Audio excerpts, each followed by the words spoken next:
अब पीड़ितों के अधिकारों की रक्षा और जो कंप्लेनेंट है इसके भी अधिकारों की रक्षा करने का काम होगा। तो एक नए नजरिए के साथ ये तीनों कानून आज सुबह से ही मतलब कल मध्य रात्रि से काम करना शुरू किए हैं। अब इंडियन पिनल कोड जिसको आईपीसी कहते थे 1860 से जो कानून था इसकी जगह बीएनएस भारतीय न्याय संहिता आएगी। क्रिमिनल प्रोसीजर कोड जिसको सीआरपीसी कहते थे जो 1898 से अमल में था इसकी जगह भारतीय नागरिक सुरक्षा संहिता बीएनएस आएंगे। और इंडियन एविडेंस एक्ट 1872 से जो इस देश की क्रिमिनल जस्टिस सिस्टम को गवर्न करता था इसकी जगह भारतीय साक्ष्य अधिनियम बीएसए लागू होगा। तो बीएनएस, बीएनएसएस और बीएसए के लागू होने से पूरी न्याय प्रणाली का आपराधिक कानूनों की पूर्णतया इसके अंदर हम कह सकते अब भारतीय आत्मा है। इसके ढेर सारे प्रावधान ऐसे किए गए हैं जिससे कई समूहों को फायदा होगा। कई सारी दफाएं जो अंग्रेजों के समय से विवाद में रही इसको हटाकर आज के समय के अनुकूल धाराएं जोड़ी गई है और कई सारी ऐसी चीजें जिससे भारतीय नागरिकों को परेशानी थी इसको हटाकर नए प्रावधान किए गए हैं। सबसे पहले हमने इसमें हमारे संविधान के स्पिरिट के तहत दफाओं की और चैप्टर्स की प्रायोरिटी तय की है। सबसे पहली प्रायोरिटी महिलाओं और बच्चों के अपराध को दी गई है और मैं मानता हूं कि ये करने की बहुत समय से पहले जरूरत थी।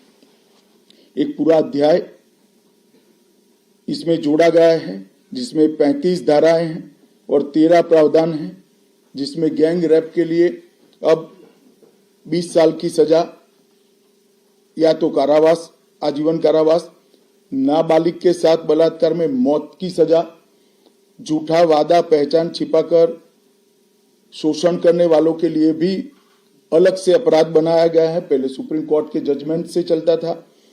पीड़िता का बयान उसके घर पर महिला अधिकारियों की उपस्थिति में और अपने परिजनों की उपस्थिति में लेने का भी प्रावधान किया है और इसके साथ साथ ऑनलाइन एफआईआर की व्यवस्था से भी ढेर सारी उत्पीड़न का सामना कर रही महिला एम्बरेसमेंट से बच पाएगी, ऐसा हमारा मानना है। सालों से देश भर में मॉब लिंचिंग के अपराध के लिए कानून में कोई प्रावधान नहीं था। प्रावधान करने की मांग होती थी। पहली बार मॉब लिंचिंग को परिभाषित किया गया है।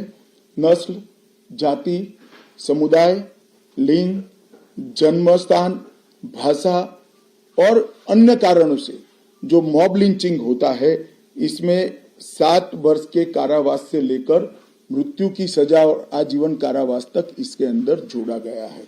तो एक बहुत बड़े समय से जो मांग थी वो पूरी होने जा रही है।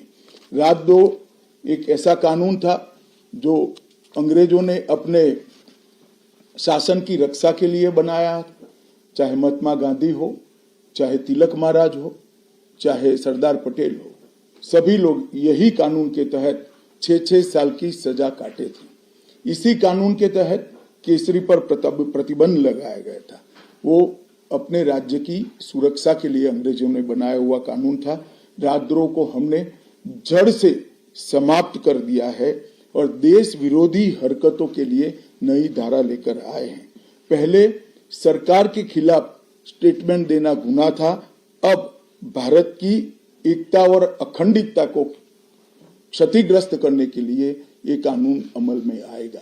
तो आजादी के इतने सालों के बाद ये कानून में बदलाव हुआ है जो एक बहुत बड़ा परिचायक है हमारे संविधान के स्पिरिट का।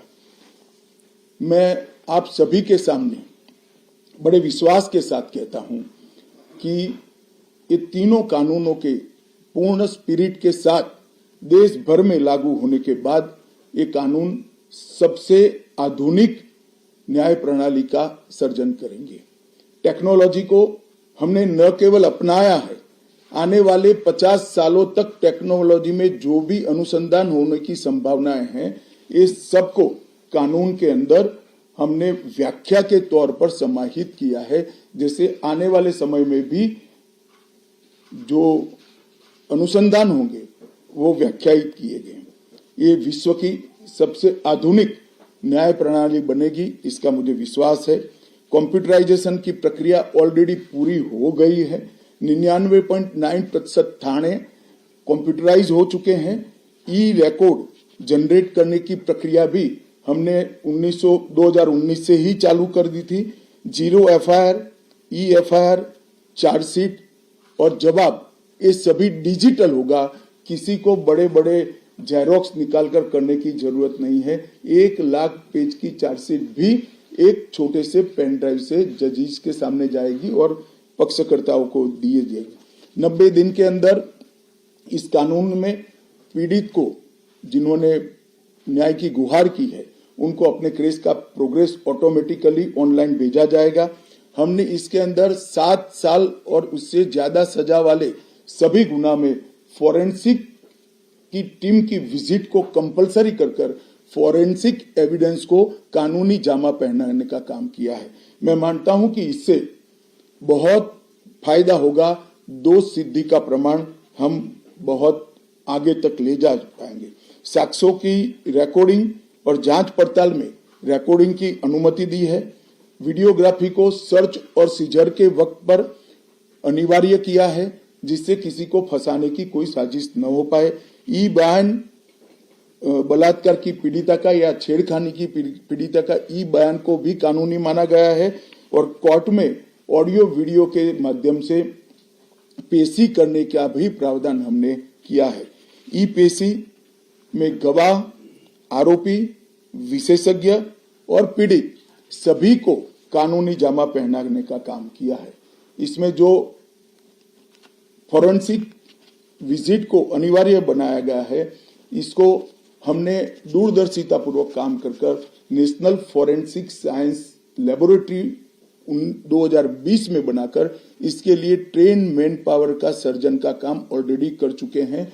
मुझे पूरा भरोसा है कि 3 साल के बाद इस देश में हर साल 40,000 से ज्यादा ट्रेन मैन पावर का फोर्स हमारी कानूनी क्रिमिनल जस्टिस सिस्टम की सेवा में उपलब्ध होगा। कन्विक्शन का रेशियो इसके माध्यम से 90% तक ले जाने का हमने प्रावधान किया है और फॉरेंसिक इंफ्रास्ट्रक्चर को बढ़ाने के लिए अभी हमारी कैबिनेट ने निर्णय किया है और 9 राज्यों में फॉरेंसिक साइंस यूनिवर्सिटी के कैंपस खोले जाएंगे और 6 सेंट्रल फॉरेंसिक लेबोरेटरीज को भी हमने करा है। ये कानून विक्टिम सेंट्रिक है। पहले दिनों तक किसी को पुलिस ले जाती थी, परिवार वालों को कोर्ट में आना पड़ता था। अब हमने कंपलसरी किया है कि हर थाने में रजिस्टर होगा और ई रजिस्टर भी होगा कि कौन सा अपराधी पुलिस की कस्टडी में है, जिससे हेबियस के माध्यम से कोर्ट में नहीं जाना पड़ेगा। तलाशी और रेड दोनों स्थिति में वीडियोग्राफी की जाएगी, जिससे पुलिस के अधिकारों का दुरुपयोग न हो पाए। और हमने अपराधियों को बेल को भी लंबे समय तक लंबित केसों में कानूनन बना दिया है, जिसमें एक निश्चित समय मर्यादा अपराध के अंदर जो सजा है उसके अनुपात में हो जाने के बाद जेल सुपरिटेंडेंट की जिम्मेदारी होगी कि इसको बेल पर रिहा किया जाए। तो इसके लिए कोर्ट में किसी को जाने की जरूरत नहीं पड़ेगी। इसमें विक्टिम को अपनी बात रखने का मौका मिलेगा, इंफॉर्मेशन का अधिकार मिलेगा और नुकसान के लिए क्षतिपूर्ति का भी अधिकार पहली बार भारतीय कानूनों में हम करने जा रहे हैं। 0 एफआईआर, विक्टिम की एफआईआर की प्रति की निःशुल्क प्राप्ति और 90 दिन में जांच का रिपोर्ट देने से इससे बहुत बड़ा फायदा होगा।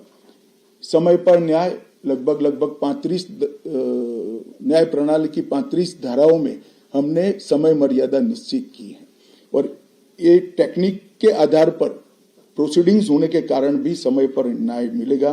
3 दिन में एफआईआर दर्ज करनी है, 7 दिन के भीतर जांच रिपोर्ट पीड़िता के सार्वजनिक करनी है, 60 दिन के अंदर ही अपराध तय करने हैं और घोषित अपराधियों के खिलाफ 90 दिन के अंदर मुकदमा कायम करना है और आपराधिक मामलों में मुकदमे की सुनवाई के बाद ज्यादा से ज्यादा 45 दिन के अंदर जजमेंट की घोषणा करनी है। तो कई जगह पे हमने समय को कम कर बाध्य कर हमने जल्दी से न्याय मिल पाए इस दिशा में काम किया है। हमने 3 वर्ष से कम कारावास में 60 वर्ष से अधिक उम्र में के लोग जो है इसमें पुलिस अधिकारियों की पूर्व अनुमति अरेस्ट के लिए अनिवार्य करी है। गिरफ्तार व्यक्ति को 24 घंटे में मजिस्ट्रेट के सामने ले जाने का प्रावधान भी कानूनी बनाया है और 20 से ऐसी ज्यादा धाराएं हैं जिसमें पुलिस की जवाबदेही हमने सुनिश्चित करी है। पहली बार पीई का भी हमने प्रावधान इसके अंदर किया है। साक्ष्यों के संबंध में भी टेक्नोलॉजी को हमने बढ़ावा दिया है। इलेक्ट्रॉनिक साक्ष्यों के प्रति विश्वसनीयता बढ़े इसके लिए कानूनी प्रावधान कड़े किए हैं। सर्वर लॉग, स्थान संबंधी साक्ष्य और वॉइस मेल ये सब की व्याख्याएं की गई है। अब न्याय प्रक्रिया संविधान की 8वीं अनुसूची में आने वाली सभी भाषाओं में काम करती हो जाएगी। हमारी स्थानीय भाषाओं के लिए बहुत बड़ा फैसला है। हमारा पूरा सॉफ्टवेयर जो बनेगा वो 8वीं अनुसूची में आने वाली सभी भाषाओं में बनेगा। कानून बनने के बाद संसद ने पारित करने के बाद तैयारी के लिए ढेर सारा प्रयास भारत सरकार के गृह मंत्रालय और हर राज्य के गृह मंत्रालय और जस्टिस मंत्रालय ने किया है। लगभग 22.5 लाख पुलिस कर्मियों की ट्रेनिंग के लिए 12,000 मास्टर ट्रेनर्स बना दिए गए। कई इंस्टीट्यूशन को अधिकृत किया गया और 23,992 मास्टर ट्रेनर अब तक ट्रेन हो चुके हैं। जुडिशरी में 21,000 सबऑर्डिनेट जुडिशरी का ट्रेनिंग हो चुका है और इसके लिए भी आगे पर मास्टर ट्रेनर्स की कई बैच स्थानीय भाषाओं में तैयार हो गई है। 20,000 पब्लिक प्रोसिक्यूटर्स को ट्रेन किया गया है और लगभग हर प्रोसिक्यूटर को एक ऐप दे दिया गया है और नए कानून छापे हुए दिए गए हैं कि पुरानी धारा कौन सी थी, नई धारा कौन सी है। प्रिजन के 51,224 कर्मचारियों का ट्रेनिंग हुआ है और फॉरेंसिक के 4,000 कर्मचारियों का ट्रेनिंग हुआ है। कुल मिलाकर ट्रेनिंग की संख्या पुलिस में 6 लाख, प्रोसिक्यूशन में 4,000, जुडिशरी में लगभग 20,000, फॉरेंसिक में भी 4,000 और प्रिजन में 10,868 मास्टर ट्रेनर अभी काम कर रहे हैं। मित्रों, ये संहिता के लिए कुछ विपक्ष के मित्र अलग अलग बातें मीडिया के सामने रख रहे हैं कि अभी ट्रेनिंग नहीं हुई है, चर्चा नहीं हुई है। मैं आप सभी को बताना चाहता हूं कि लोकसभा में कुल मिलाकर 9 घंटा और 29 मिनट चर्चा हुई है। 34 सदस्यों ने इसके अंदर पार्टिसिपेट किया है। राज्यसभा में 6 घंटा और 70 मिनट चर्चा हुई, 40 सदस्यों ने पार्टिसिपेट किया है। एक ये भी झूठ चलाया जा रहा है कि सबको बाल निकालने के बाद ये बिल लाया गया। बिल बिजनेस एडवाइजरी कमेटी में पहले से निश्चित था। मेरा ये स्पष्ट मानना है कि 14 तारीख से ही विपक्ष ने सदन का बहिष्कार करने जैसी हरकतें करी थी और शायद वो हिस्सा लेना नहीं चाहते थे। और दोनों सदनों में 14 तारीख में लोकसभा में 96 और राज्यसभा में 46 सदस्यों ने ऐसी हरकतें की जिससे पीठासीन अधिकारी उनको बाहर करने के लिए मजबूर हो जाए। फिर भी एक ऑप्शन था। ये बहुत बड़ा दूरगामी परिणाम लाने वाला कानून था। वो एक कानून के लिए स्पेशल अंदर आकर चर्चा में अपना मत रख सकते थे। इसके पहले भी मैंने 2020 में सभी सांसदों को पत्र लिखकर उनके सुझाव मांगे थे। सभी मुख्यमंत्रियों को पत्र लिखकर उनके सुझाव मांगे थे। सभी सुप्रीम कोर्ट के सम्मानीय न्यायाधीशों को पत्र लिखकर उनके सुझाव मांगे थे। सभी हाई कोर्ट के चीफ जस्टिस को पत्र लिखकर सुझाव मांगे थे। गृह सचिव जी ने सभी आईपीएस अफसरों से सुझाव मांगे थे, सभी कलेक्टर से सुझाव मांगे थे, और ये सब सुझाव मिल मिलाकर मैंने खुद अधिकारियों की बैठक को अलग करे तो मैंने खुद 158 बार इसकी मीमांसा कर बैठक कर विचार कर एक बिल बनाया। ये बिल को भी संसद ने ऐसे ही पारित नहीं किया है। गृह विभाग की समिति के पास ये बिल को भेजा गया। 2.5 महीना या तो 3 महीना इस पर विशद चर्चा हुई। सभी दल के सांसदों ने इसके अंदर हिस्सा लिया है, अपने सुझावों को रखा है। 4-5 पॉलिटिकल स्टाइल के सुझाव छोड़कर मैं दावे से कह सकता हूं हर सुझाव को समाहित कर 93 बदलाव कर बिल को फिर से कैबिनेट ने पारित किया और पारित करने के बाद सदन के सामने रखा गया। इतने बड़े सदियों के बाद हो रहे सुधार को पॉलिटिकल कलर देना मैं मानता हूं ठीक नहीं है। मेरे तो सभी विपक्ष के साथियों से विनती है, पॉलिटिक्स करने के ढेर सारे मुद्दे हैं, आराम से करिए पॉलिटिक्स, कोई चिंता नहीं, हम भी जवाब देंगे। मगर ये कानून देश के 140 करोड़ नागरिकों को संविधान का जो स्पिरिट है, न्याय और आत्मसम्मान, वो समय पर दिलाने की एक एक्सरसाइज है। तो आप सभी लोग इसमें कोऑपरेट करिए और मैं मानता हूं कि जिसको भी कुछ कहना है, मेरा दफ्तर हमेशा खुला है, मैं अवेलेबल हूं।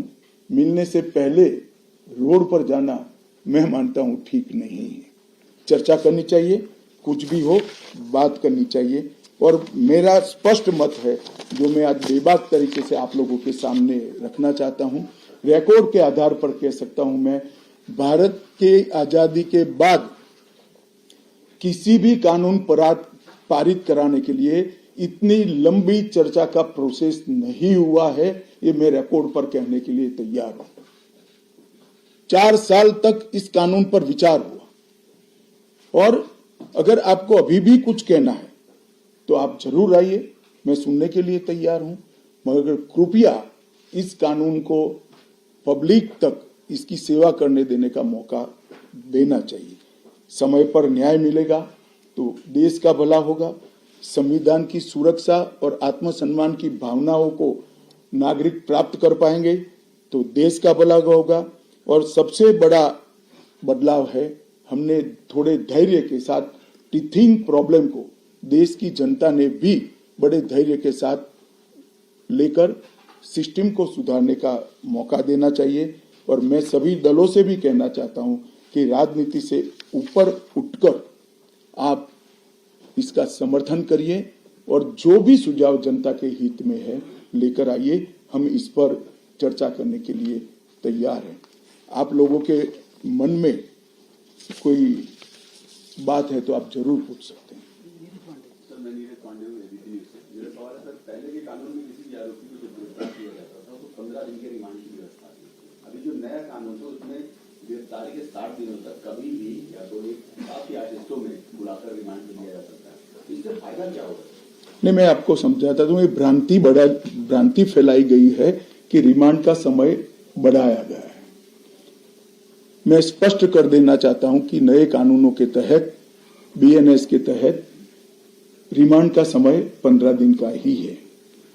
मैं आप लोगों के सामने डिटेल में बताना चाहता हूं। आरोपी को आज पुलिस ने कस्टडी में लिया, कोर्ट ने रिमांड दे दी और आरोपी अस्पताल में भर्ती हो जाता है और 15 दिन तक अस्पताल में रहेगा तो क्या इसकी पूछताछ ही नहीं होगी? पूछताछ करनी चाहिए या नहीं करनी चाहिए? इसलिए हमने प्रावधान किया है कि 15 दिन की अपर लिमिट के अंदर, 60 दिन की अपर लिमिट के अंदर पुलिस इसका रिमांड ले सकती है। वरना उसको तो जुडिशियल कस्टडी में जेल में पहले भी रहना था और बाद में भी रहना है। एक दूसरा आरोपी पकड़ा जाता है, पुलिस को दोनों को इकट्ठा करके पूछताछ करनी है तो कैसे करेगी? तो 15 दिन की लिमिट को हमने नहीं बढ़ाया है, रिमांड 15 दिन की ही होगी। 60 दिन के भीतर 1 या 2 टुकड़ों में आप 15 दिन की रिमांड दे सकते हैं। भ्रांति फैलाई जा रही है कि रिमांड का पीरियड बढ़ाया गया है। कृपया मैं आप सबसे निवेदन करता हूं कि इसको आप क्लैरिफाई करिएगा, जिससे जनता में गलत बात न जाए। टोटल 15 दिन होगा, total 15 days within 60 day. Kapil Sibal भी उठाया जा रही है। वो जानबूझकर उठा रहे हैं, मैं मानता हूं उन्होंने तो पढ़ा होगा कानून। सर ये आज से ये कानून लागू हुआ, लेकिन सबसे पहला जो मामला FIR हुआ अगर दिल्ली में देखे तो स्ट्रीट वेंडर के खिलाफ कर दिया है पुलिस। ये झूठ है, ये झूठ है। सबसे पहला मामला अब तक के रिकॉर्ड के हिसाब से ग्वालियर के पुलिस थाने में हुआ है और चोरी का है। किसी की मोटरसाइकिल चोरी कर ली गई 1,80,000 की वैल्यू की। इसका मामला 12:10 पर रजिस्टर हुआ है, पहला मामला नहीं है। और जो वेंडर के खिलाफ मामला रजिस्टर हुआ, इसका प्रावधान पहले भी था, ये नया प्रावधान नहीं है। पुलिस ने इसका रिव्यू का प्रोविजन का उपयोग कर वो मामले को खारिज कर दिया। आपने तो ये कहा है कि जितने भी लॉज बन रहे हैं शेड्यूल 8 की लैंग्वेजेस में मौजूद होंगे, पर तमिलनाडु की जो रूलिंग पार्टी है DMK, उनको अपोजिशन और कुछ और पार्टीज का भी नाम हिंदी में क्यों है, जो पूरे देश में एप्लीकेबल हो? देखिए, मैं अलग बात कहना चाहता हूं। एक तो पूरा कानून तमिल में उपलब्ध कराया जाएगा, एक बात समझिए, प्रोसीडिंग तमिल में होंगी। अगर नाम के लिए भी आपके मन में कोई विरोध है तो मिलकर करना चाहिए। मुख्यमंत्री जी, सांसद, मुझे तो कोई ने ना किसी ने मिलने का समय मांगा है ना कोई मिलने आया है। फिर भी मैं सभी से अपील करता हूं कि जो कुछ भी आपकी ग्रीवेंसेस हैं, या तो ऐसा लगता है कि ये धाराएं जनता की सेवा ठीक से नहीं कर पाएगी, इसको लेकर मुझे मिलिए। कानूनों का बहिष्कार ये रास्ता नहीं है। पॉलिटिक्स करने के ढेर सारे रास्ते हैं। पायल मेहता सर, आपने ये बिल इंट्रोड्यूस किया, उसके बाद ये होम कमेटी में गया, वहाँ पे भी विस्तृत चर्चा हुई, पर विपक्ष में कभी भी जो कुछ नेता है, जो वकील है, वो कह रहे कि इसको सिलेक्ट कमेटी या स्टैंडिंग कमेटी में क्यों नहीं भेजा, इतनी गड़बड़ी क्या थी इस बिल को? नहीं, भेजा ही था। गृह विभाग की संसद की कमेटी में भेजा था, जिसमें सिर्फ चिदम्बरम खुद थे और सबसे ज्यादा हिस्सा लेने वाले सदस्यों में चिदम्बरम साहब थे। और कांग्रेस पार्टी ने पहले चिदम्बरम जी नहीं थे तो उसको रखा स्पेशली। स्पीकर ने अनुमति भी दी कि ठीक है भाई, इनका अनुभव है, लॉयर है, तो असिस्ट करेंगे कमेटी को। स्टैंडिंग कमेटी में नहीं भेजा, सिलेक्ट कमेटी। क्या फर्क पड़ता है? स्टैंडिंग कमेटी, इसमें भी प्रोरेटा मेंबर है, सभी दलों के सदस्य थे। चलो पीयूष, वहां तक से बड़ा आरोप लगाया जा रहा है विपक्ष के द्वारा कि सभी कानून ड्रैकोनियन है, और दूसरा ये कि ये कानून के माध्यम से सरकार जो है हिंदुस्तान को एक पुलिस स्टेट में कन्वर्ट करना चाहती है। देखिए, मैंने आज आपको एक नोट भी गृह विभाग के माध्यम से अधिकृत नोट दिया जाएगा, जो मेरा आप सभी से निवेदन है कि इसको आप कृपया आप सबके अखबार और टीवी चैनल्स के अंदर जनता के लिए रखें। ड्रैकोनियन कानून तो वो थे जिसको हटाया गया है। ये कानून तो भारत की संसद ने और भारत की न्याय प्रणाली को आधुनिक बनाने वाले हैं, जिसमें पीड़ितों के अधिकार की रक्षा की गई। आप मुझे बताइए, पहले दिनों तक कस्टडी में रखने के बाद कोई परिजनों को जवाब नहीं देता था, हेबियस कर सुप्रीम कोर्ट या हाई कोर्ट में आते थे। हमने प्रावधान करा कि ऊपर एक रजिस्टर रखना पड़ेगा कि मेरी कस्टडी में फला फला व्यक्ति है। इससे पुलिस राज बढ़ेगा या कम होगा? कई सारी कोर्ट में फरियाद आती थी, सच झूठ तो कोर्ट को तय करना होता है, मगर कंप्लेंट्स आती थी कि पुलिस ने ये मेरे घर में रख दिया और मुझ पर आरोप लगा दिया। उस वक्त वीडियोग्राफी करना ये पुलिस राज को बढ़ावा देगा या कम करेगा? 24 घंटे में अपराधी को न्यायाधीश के सामने ले जाना ये पुलिस राज को कम करेगा या बढ़ाएगा? गिने चुने पुराने दकियानुसी कुछ शब्द और कुछ वाक्य कानून को पढ़े बगैर जनता में डालकर गलत फहमी करने का प्रयास करें। मेरी सभी से विनती है, कृपया ऐसा मत करें।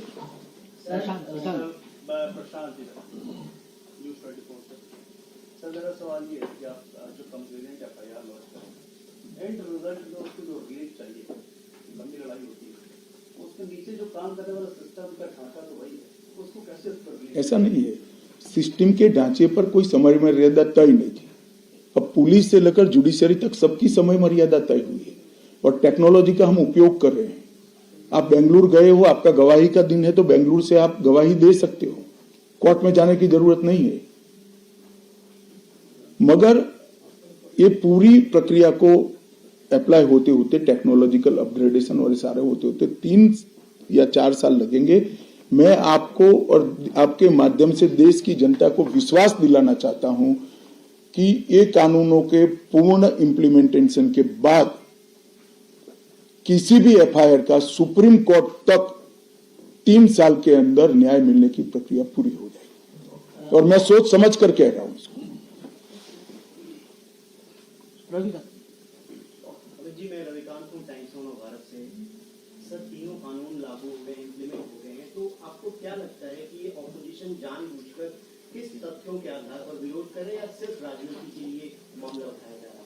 देखिए, मैं इस पर टिप्पणी नहीं करना चाहता। मैं आप सबके माध्यम से अपील करना चाहता हूं कि जिसको भी मिलना है मैं तैयार हूं, हम मिलेंगे भी और समीक्षा भी करेंगे, और इसमें कृपया राजनीति नहीं करनी। हमें जी एक जो कंसर्न आ रहा था विपक्ष की तरफ से वो ये था कि पेंडेंसी ऑफ केसेस और 2 पैरेलल क्रिमिनल जस्टिस सिस्टम होंगे, क्योंकि जो पुराने वाले केसेस रजिस्टर हुए हैं वो पुराने केसेस की तरह चलेंगे और जो नए वाले हैं वो नए की तरह। देखिए, जहां तक पेंडेंसी ऑफ केसेस का सवाल है, इस देश में सबसे ज्यादा शासन करने वाली पार्टी कांग्रेस है, तो हम पर नहीं मर सकते। पेंडेंसी ऑफ केसेस को कम करने के लिए ही ये कानून लाए। और मैं स्पष्टता कर दूं, पुराने और नए कानून के लिए गुना की तिथि 1/7/2024 के पहले की होगी। इसमें पुराने कानून के तहत प्रक्रिया चलेगी, और 1/7/2024 के बाद होने वाले हर गुना को ये तीनों नए कानूनों के हिसाब से चलाया जाएगा। इसमें कोई कंफ्यूजन नहीं। सर, ये आपने बोला कि तमिलनाडु के एमपी को अगर नाम से कोई ऑब्जेक्शन है तो वो आके मुझसे मिले, तो क्या अगर वो आपसे मिलेंगे तो क्या इस government open to their suggestion? भैया, मिलने तो दो, वो क्या लेकर आएंगे बताएंगे। तुम यहाँ कहाँ निर्णय करा रहे हो? विपक्षी दल कह रहे हैं कि वो जहाँ जहाँ उनकी सरकार है वो इस कानून के खिलाफ अपनी विधानसभा में प्रस्ताव पारित करेंगे और राष्ट्रपति तक सुप्रीम कोर्ट में मामला ले जाएंगे। चलो, ये तो लोकतांत्रिक प्रक्रिया है, सबको अपना अपना अधिकार है।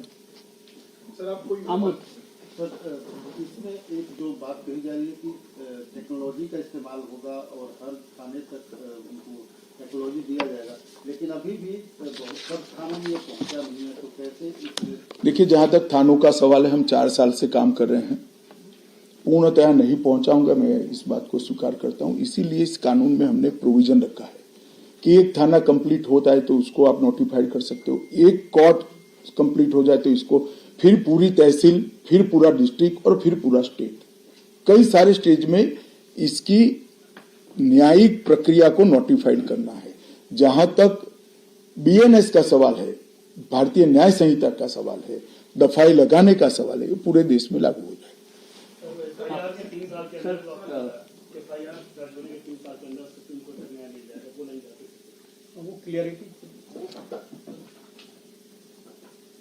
मैं आप सभी के माध्यम से देश की जनता को विश्वास दिलाना चाहता हूं कि इस कानून के संपूर्ण इम्प्लीमेंटेशन के बाद और कुछ तकनीकी तैयारियां करनी है। ये तकनीकी तैयारियां होकर थाना और कोर्ट नोटिफाइड होने के बाद किसी भी न्याय मांगने वाले व्यक्ति को एफआईआर की डेट से 3 साल के अंदर सुप्रीम कोर्ट तक न्याय मिल जाएगा, इसका मुझे भरोसा है। और कानूनों में इस प्रकार का हमने प्रावधान किया है। सर, मैं दैनिक भास्कर से हूं, मुकेश। इम्प्लीमेंटेशन होने में कितना समय लग जाएगा? देखिए, मैं मानता हूं कि हम 15 अगस्त के पहले सारे यूटी में इसको कंप्लीट कर देंगे। यूटी में दिल्ली भी आता है, और उसके बाद हर जिला एक एक तैयार होता जाएगा, वो होता है। इम्प्लीमेंटेशन आप पहले समझ लीजिए, बीएनएस और बीएनएसएस, इसके लिए इम्प्लीमेंटेशन में कुछ तैयारी की जरूरत नहीं है।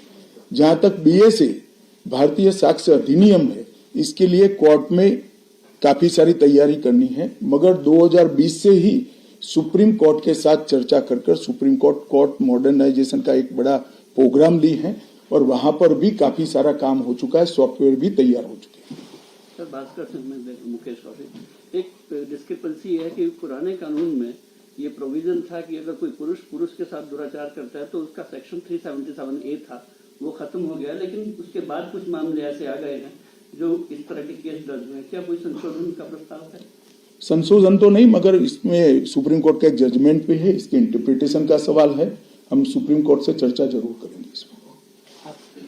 सर, ये आपने जो कहा कि तमिलनाडु के एमपीज आकर मिल सकते हैं आपसे, जो कुछ ऑल पार्टी ऐसी मीटिंग भी हो सकती है अगर कोई बुलाने का आपका?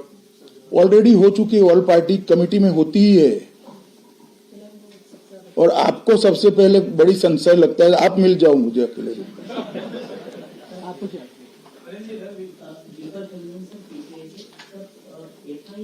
एफआईआर दर्ज करना एक महत्वपूर्ण बात होती है, तो थानों में जो पुलिस अधिकारी हैं उनको इस कानून के बारे में प्रशिक्षित करने का काम कब तक पूरा? भैया आप शायद सुने नहीं, 6,20,000 पुलिस कर्मचारियों का ट्रेनिंग हो चुका है और हमारे यहाँ 17,000 के करीब, कितने हैं गोगिया जी थाने? 17,000 थाने हैं, उसमें 6 लाख कर्मचारियों का ट्रेनिंग कंप्लीट हो चुका है और रिफ्रेशर कोर्स भी हो चुका है। नीलू रंजन दैनिक जागरण से। सर, आज से लागू हुआ है तो कितने कोर्ट या कितने थाने नोटिफाइड हो गए हैं जो इसके पूरा से काम करने लगे हैं? और फॉरेंसिक का बहुत महत्व है। जनवरी में आपने कहा था कि केवल कुछ 55 जिलों में, जो आपके 85 जिले हैं पुलिस के, उसमें फॉरेंसिक मोबाइल बैंक है। अब कहाँ तक वो बात पहुंची है, कितने जिलों में? देखिए, ऐसा है कि मैंने जो कहा वो तैयारी में समय लगेगा। तब तक दिल्ली में एक हमने मॉडल लिया है जिसमें फॉरेंसिक अधिकारियों को किट के साथ तैयार करा है। ज्यादातर मामलों में फॉरेंसिक वैन की जरूरत नहीं, किट से भी हम सैंपल ले सकते हैं और इसकी एक संपूर्ण योजना बनाकर इसका पूरा ट्रेनिंग हो चुका है। और हमारी जो यूनिवर्सिटी है, फॉरेंसिक साइंस यूनिवर्सिटी, इसने इसका पूरा सिलेबस भी बनाया है और पुलिस, कोर्ट और वकील तीनों का ट्रेनिंग भी किया है। क्योंकि आज से ये तीनों कानून लागू हो चुके हैं देश के अंदर, आपने कई फीचर्स और कई धाराएं बताई हैं जो कई लोगों को सहूलियत भी देंगे। गृह मंत्रालय का क्या एस्टिमेट है कि अपराध इससे कितना कम हो जाएगा देश के अंदर आने वाले कुछ समय? देखिए, इमीडिएट मैं कुछ कह नहीं सकता, परंतु इससे दोष सिद्धि का प्रमाण जब बढ़ेगा, 90% तक लोगों को सजा कर पाएंगे, तो निश्चित रूप से अपराध कम होगा। इसके अंदर कई धाराओं में बार बार अपराध करने वालों के लिए ज्यादा सजा का भी हमने प्रावधान किया है। बार बार जो सजा करते हैं, आदतन अपराधी है, उनके लिए भी एक प्रोविजन किया है। सर, ये जो डेटा पुलिस वाले रिकॉर्ड करेंगे, ऑडियो वीडियो रिकॉर्डिंग, वो स्टोर कहाँ पे करेंगे? उसकी जो सैंक्टिटी है वो कैसे मिलता है? तो ये तो लिखित की भी कैसे सैंक्टिटी होगी? हैं? अरे लिखित बयान जो होता है वो लिखित बयान भी चार्जशीट के साथ जोड़ना होता है और डेटा को स्टोर करने की लीक प्रूफ सिस्टम की है। रिकॉर्डिंग करने वाले और सिस्टम में अपलोड करने वाले दोनों की जवाबदेही भी इसमें निश्चित की गई। एक क्लैरिफिकेशन सर, आपने कहा कि 46 मेंबर्स को सदन से निकाला गया था, लेकिन उनके लिए एक स्पेशल ऑप्शन दिया था कि वो आके अपनी बात रख सकते हैं, यही ना? नहीं, वो संपर्क करते तो तुरंत हम तो परमिशन देंगे उनको। कितने लोगों ने ऑप्शन अपनाया? वो एक ने भी नहीं अपनाया। जो पुलिस वाले एफआईआर नहीं लिखते उनके खिलाफ भी कोई कार्रवाई होगी? एफआईआर के बाद ही तो सारी सवाल नहीं है, ई एफआईआर हो सकती है। आप आपके मोबाइल से एफआईआर रजिस्टर्ड करा सकते हो, जाने की जरूरत ही नहीं है और वो ऑटोमेटिक सर्वर पर आ जाएगी। पुलिस को लेना ही लेना है, सर्वर हैंग नहीं कर सकता कोई। सबसे ज्यादा सजेशन होम कमेटी में मिस्टर एलंगो का है ना? दोनों के, एलंगो के भी थी, चिदम्बरम साहब के भी थे। कितने परसेंट दोनों के काफी माने? परसेंटेज मुझे मालूम नहीं, मैं कमेटी का मेंबर नहीं हूं, मगर लगभग 95% से ज्यादा सजेशन मान लिए गए थे। एक छोटा सा डाउट था, ये टेरर जो है ये यूएपी में भी आएगा और मकोका जैसे ऑर्गेनाइज्ड क्राइम, इसको करने की जरूरत क्या थी? इसको करने की इसलिए जरूरत है कि हमारी सरकार का पॉलिसी है टेरर के खिलाफ जीरो टॉलरेंस का। कई सारे टेरर के इंसिडेंट ऐसे होते हैं जिसका षड्यंत्र देश के बाहर होता है। अगर इसके अनुकूल व्याख्याएं नहीं होती है तो कई जगह पे अपराधियों को इसका फायदा मिलता है, वो छूट जाते हैं और पुलिस हाथ पे हाथ धर की रहे। मैं गुजरात में गृह मंत्री था, हमारे यहाँ बम धमाके हुए थे, 58 लोग मारे गए थे। वो बम धमाके में सारा षड्यंत्र बाहर हो गया। सारे के सारे लोग सूरत में सिमी के एक्टिविस्ट थे, इन पर केस दर्ज किया गया और वो छूट गए थे, क्योंकि टेरर की कोई स्पेसिफिक व्याख्या नहीं थी। मैं मानता हूं कि इस देश को टेरर फ्री कराना हम सबका लक्ष्य होना चाहिए और जो टेररिज्म में लिप्त है उसको कठोर से कठोर सजा जल्दी से जल्दी होनी चाहिए। सर, ये आज से कानून लागू हो गया है, लेकिन कई बातें आती है कि हम सरिया कानून को मानते हैं।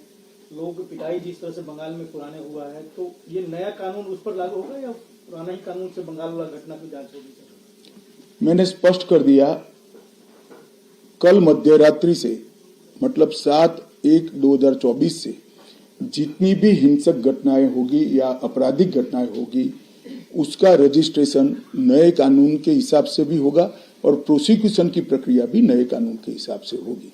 जो गुना कल मध्य रात्रि के पहले हुआ है वो गुना का रजिस्ट्रेशन और कानूनी प्रक्रिया दोनों पुराने कानून से होगी। जब भी नया कानून आता है एक क्षण तो तय करना पड़ता है कि यहाँ से नया होगा, यहाँ से पुराना होगा, और वो क्षण हमने सभी से चर्चा कर तय किया है। चलिए, आज मैं पॉलिटिकल जवाब देने के लिए यहाँ नहीं हूँ, केवल आपसे अपील करने के लिए हूँ। एक अच्छी स्पिरिट के साथ एक कानून लाए गए हैं, एक कानून की अच्छाइयों को आप जनता के साथ पहुंचाइए और आपके पास भी कोई तकलीफ आती है तो निसंकोच आप मुझे मिल सकते हैं, बता सकते हैं। अगर भ्रम है तो मैं निरसन करूंगा, अगर सुधार की जरूरत है इस पर खुले विचार से सोचेंगे। बहुत बहुत धन्यवाद आपका। अंदर मिलो भ्रम के लिए।